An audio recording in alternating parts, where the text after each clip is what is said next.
பாலக்கோடு அருகே ஸ்ரீ அக்குமாரியம்மன் சித்திரை திருவிழாவை முன்னிட்டு எருதுவிடும் விழா.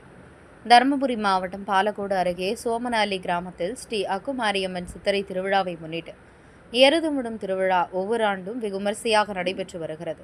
இத்திருவிழாவின் 7வது நாளான இன்று எருதுவிடும் நிகழ்ச்சியில் 12 கிராம பொதுமக்கள் ஒன்றிணைந்து ஊருக்கு ஒரு காளைகள் வீதம் 12 காளைகள் கலந்து கொண்டன. முன்னதாக கிராம மக்கள் மேலதாளங்களுடன் குலவழக்கப்படி பூஜை செய்து புனித நீர் காளைகளின் மேல் தெளித்தவுடன் ஊர் கவுண்டர் காளை விடப்பட்டது. அதனைத் தொடர்ந்து அலங்கரிக்கப்பட்ட காளைகள் கோவிலை சுற்றி ஒவ்வொன்றாக திறந்து விடப்பட்டன. சீறி பாய்ந்து வரும் காளைகளை அடக்க ஏராளமான இளைஞர் போட்டி போட்டு காளை விரட்டி சென்றனர். இதனை காண சுற்றுவட்டார பகுதியிலிருந்து 5000க்கும் மேற்பட்ட பொதுமக்கள் வந்திருந்து கண்டுகளித்தனர். பொதுமக்களின் பாதுகாப்பு கருதி 100க்கும் மேற்பட்ட பாலக்கோடு போலீசார் பணியில் ஈடுபட்டனர்.